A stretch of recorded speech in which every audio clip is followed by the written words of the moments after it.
जैसे यंग लड़का होता है ना, अच्छा अच्छा ऐसा अच्छा। था। उसकी सफेद बाल थे, सफेद बाल थे। अच्छा।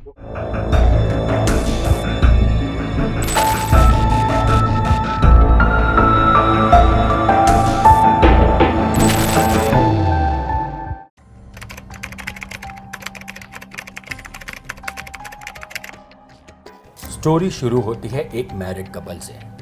भागवत सिंह और उनकी वाइफ लैला सिंह दोनों ही केरला में as an ayurvedic medicine doctor का काम करते थे। उनके प्रोफेशन की वजह से वो अपने नेबर्स में काफ़ी फेमस थे। एक लोअर मिडिल क्लास फैमिली, दोनों अपनी लाइफ खुशी से गुजार रहे थे। फिर एक दिन भागवत सिंह को उनके फेसबुक अकाउंट पे श्रीदेवी नाम की लड़की का मैसेज आता है। श्रीदेवी ने भागवत सिंह से फेसबुक पर बात करना स्टार्ट कर दिया। बात करने के बाद पता चला कि भागवत सिंह और उनकी वाइफ की फाइनेंशियल कंडीशन कुछ ठीक नहीं है और वो काफ़ी दिनों से बहुत परेशान है। ये सब सुनने के बाद श्रीदेवी ने भागवत सिंह से कहा कि मैं आपकी मदद कर सकती हूँ, मैं आपको इस सिचुएशन से आराम से निकाल सकती हूँ, लेकिन उसके लिए आपको पहले मुझे मिलना होगा। भागवत सिंह थोड़ा सा डर गया, लेकिन फिर भी काफ़ी सोच विचार करने के बाद लैला सिंह के साथ भागवत सिंह रेडी हो गया उससे मिलने के लिए। लेकिन मिलने पर पता चला कि श्रीदेवी कोई लड़की नहीं बल्कि एक लड़का है जिसका नाम था शफी मोहम्मद। शफी ने अपने आप को एक तांत्रिक बताया। भागवत और उनकी वाइफ को दिलासा दिलाया कि वो इससे पहले भी ऐसे कई लोगों की मदद कर चुका है और उनकी लाइफ सुधार चुका है, और अगर भागवत और उनकी वाइफ भी सुधारना चाहते हैं तो उन्हें जैसा शफी कहे वैसा ही करना होगा। वो कहते हैं ना, कोई व्यक्ति अगर परेशान हो तो उस परेशानी से निकलने के लिए किसी भी हद तक चला जाता है। वो किसी की भी बात सुनने या करने को तैयार हो जाता है। कहते हैं कि मरता क्या ना करता। बस वही हाल भागवत और उसकी पत्नी लैला का था। कहीं ना कहीं वो तांत्रिक की बात मान लेते हैं और वो उसकी बातों से कन्विंस हो जाते हैं, और यहां से ये तीनों मिलकर कुछ ऐसा करते हैं जिससे सुनकर आपका दिल दहल जाएगा। क्राइम और दरिंदगी की सारी हदें पार कर जाते हैं। ये एक ऐसी घटना है जो आपने इससे पहले ना कहीं पढ़ी होगी और ना ही कहीं सुनी होगी। इंडियन रियल स्टोरीज में ये स्टोरी है केरला ह्यूमन सेक्रीफाइस की। नमस्कार दोस्तों, मैं हूं डॉक्टर राज कालरा। शफी अपने आप को एक सेल्फ प्रोक्लेम तांत्रिक बताता था और उसने भागवत और लैला से कहा कि उसने अपने ब्लैक मैजिक से बहुत लोगों की प्रॉब्लम्स दूर की है। शफी मोहम्मद ने भागवत सिंह और लैला से कहा कि अगर आपको पैसा और अपनी लाइफ में खुशी चाहिए तो उसके लिए आपको एक इंसान की बलि देनी पड़ेगी। और आप यकीन नहीं करोगे कि भागवत सिंह और लैला दोनों पढ़े लिखे डॉक्टर शफी की बात में आ जाते हैं और ये दोनों वो करने के लिए तैयार हो जाते हैं। ये तो बात हुई शफी, भागवत और लैला यानी इस स्टोरी के 3 एक्यूज्ड की। अब आते हैं हमारी स्टोरी के 2 इनोसेंट विक्टिम्स पर, 52 ईयर्स की पद्मा और 49 ईयर्स की रोसलिन, जो अनफॉर्चुनेटली शफी की बातों में आकर उसकी दरिंदगी का शिकार बन गए। ये पूरा इंसिडेंट अनफोल्ड होता है एक मिसिंग रिपोर्ट से। केरला की 49 ईयर्स की रोसलिन 8 जून से गायब थी। उस समय उनकी बेटी उत्तर प्रदेश में काम करती थी।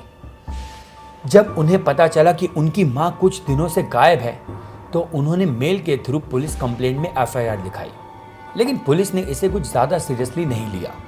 इसके बाद रोसलिन की बेटी को केरला आना पड़ा। 17 अगस्त को वो अपनी मां की मिसिंग रिपोर्ट लिखवाती है। पुलिस ने कहा कि इन्वेस्टिगेशन ऑन द वे है, जैसे ही हमें कुछ पता चलेगा हम आपको सूचित करेंगे। रोसलिन की बेटी को अपनी मां की चिंता होने लगी। उन्हें मीडिया और सोर्सेज से यह पता चलता है कि रोसलिन लॉटरी की टिकट्स बेचा करती थी। उनकी बेटी को इसका कोई आइडिया ही नहीं था। उन्हें लग रहा था कि उसकी मां घर घर जाकर आयुर्वेदिक मेडिसिन बेचा करती है। ये लॉटरी वाली बात सुनकर उन्हें लगने लगा कि रोसलिन की फाइनेंशियल कंडीशन कुछ ठीक नहीं थी। ऐसा ही एक सिमिलर मिसिंग रिपोर्ट 26 अक्टूबर को फाइल की गई। इस बार 52 ईयर्स की पद्मा मिसिंग थी। पुलिस ने सबसे पहले पद्मा के कॉल रिकॉर्ड्स चेक किए। बाकी सारे कॉल रिकॉर्ड्स तो नॉर्मल थे, लेकिन पद्मा का आखिरी कॉल रिकॉर्ड शफी मोहम्मद को था। और थोड़ी इन्वेस्टिगेशन से पुलिस को पद्मा की एक सीसीटीवी फुटेज भी मिली। इन्वेस्टिगेटिंग ऑफिसर ने पता लगाया कि पद्मा शफी के साथ स्कॉर्पियो गाड़ी में कहीं जा रही थी और जब ऑफिसर ने स्कॉर्पियो को ट्रैक किया तो उनसे ये पता चला कि पद्मा और शफी भागवल सिंह के घर में गए थे, जिसे शफी ने पैसे और प्रॉस्पेरिटी का लालच देकर ह्यूमन सेक्रीफाइस करने के लिए कन्विंस किया था। सारे डॉट्स कनेक्ट करने के बाद पुलिस ने तुरंत ही शफी, भागवल और लैला को हिरासत में ले लिया। कड़ी इन्वेस्टिगेशंस के बाद आखिरकार तीनों ने यह कबूल कर ही लिया कि 52 इयर्स की पद्मा और 49 इयर्स की रोसलिन का मर्डर इन्होंने इसी घर में किया था। शफी के एक बयान से पता चला कि उसने रोसलिन को एक मैसेज किया था कि अगर आपको 10 लाख रुपए चाहिए तो आपको एक एडल्ट मूवी में काम करना होगा। रोसलिन, जो एक लोअर मिडिल क्लास फैमिली से आती है, उसने शफी की बात पर यकीन कर लिया। रोसलिन को पैसों की बहुत ज़रूरत थी और शफी के साथ वो इसी घर में आ जाती है जहां भागवल और लैला पहले से ही मौजूद थे। शफी ने सबसे पहले रोसलिन की आंखों पे पट्टी बांध दी और उसके हाथ बेड पे बांध दिए। रोसलिन को ये बताया गया कि ये भी एडल्ट मूवी का एक पार्ट है, तो उसने ज़्यादा कुछ किया नहीं। और इसके बाद शफी ने भागवल और लैला से कहा कि अगर तुम दोनों को पैसा और प्रॉस्पेरिटी चाहिए तो तुम्हें रोसलिन की बलि देनी होगी। शफी के कहने पर भागवल और लैला ने रोसलिन की चाकू से हत्या कर दी। ये मर्डर इतना हॉरिफिक था कि विक्टिम्स के फैमिली मेंबर्स रोसली की बॉडी को देखकर उसे पहचान भी नहीं सकते थे। इस इंसिडेंट के कुछ ही महीनों बाद भागवल और लैला ने शफी से फिर से कांटेक्ट किया और कहा कि बलि देने के बाद भी हमारे घर पैसा और प्रॉस्पेरिटी दोनों नहीं आई।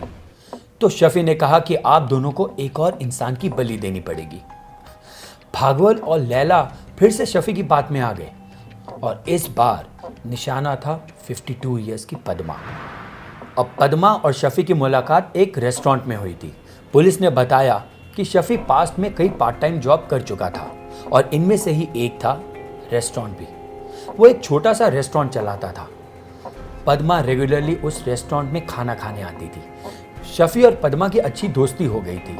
इसी दोस्ती का फायदा उठाकर शफी ने पद्मा को वैसे ही फंसाया जैसे उसने रोसलिन को फंसाया था, एक एडल्ट मूवी में काम देने का लालच। पद्मा, जो फाइनेंशियली स्ट्रगल कर रही थी, वो भी शफी की बात में आ जाती है। हमने कुछ ही देर पहले पद्मा की एक सीसीटीवी फुटेज देखी थी। वो शफी के साथ उसी घर में जा रही थी।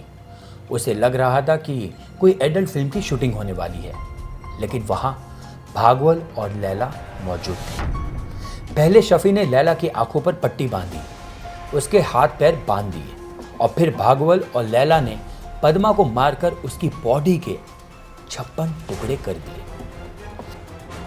उसके बाद शफी ने भागवल और लैला से शरीर के कुछ टुकड़े खाने के लिए कहता है और कुछ टुकड़े शफी ने भी खाए।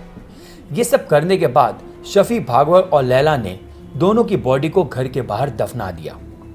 शफी के बयान के बाद पुलिस वालों ने घर के बाहर खुदाई की और धीरे धीरे एक एक करके शरीर के टुकड़े मिलते जा रहे थे।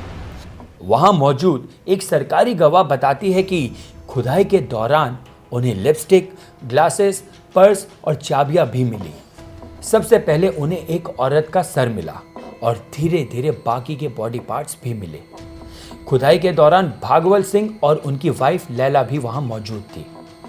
सरकारी गवाह बताती है कि उनके चेहरे पर गिल्ट या अफसोस का कोई भी भाव नहीं था। शफी ढोंगी तांत्रिक बन के लैला और भागवल का ऐसा ब्रेन वॉश किया कि उन्होंने एक ही नहीं बल्कि दो महिलाओं की बलि चढ़ा दी। रिपोर्ट्स की माने तो शफी ने कुछ मांस के टुकड़े को फ्रिज में भी रखे थे। दोनों के बॉडी पार्ट्स को शफी कुक करके खाता रहता था। आई एम श्योर कि आप लोग भी सोच रहे होंगे कि कोई इतना कैसे गिर सकता है, आखिरकार इसके पीछे कारण क्या है। वेल, मैं आपको बता दूं कि ऐसे क्रिमिनल्स का क्राइम करने के पीछे कोई मोटिवेशन नहीं होता। वो बस सोचते हैं और क्राइम कर देते हैं। उनके लिए एक ह्यूमन लाइफ की कोई कीमत ही नहीं होती, उनके अंदर कोई डर ही नहीं होता और ऐसे लोगों को नॉर्मल क्रिमिनल नहीं बल्कि क्रिमिनल साइकोपैथ कहा जाता है। पुलिस ने जब बॉडी के बचे कुचे पार्ट्स का पोस्टमार्टम किया तो उन्हें यह पता चला कि शफी कोई नॉर्मल किलर नहीं था बल्कि एक साइकोपैथ सेक्सुअल प्रेडेटर भी है। पुलिस को रोसलिन और पद्मा के प्राइवेट पार्ट्स पे कट भी मिले। इससे हमें यह पता चलता है कि उन्हें मारने से पहले बहुत ज़्यादा तड़पाया गया था।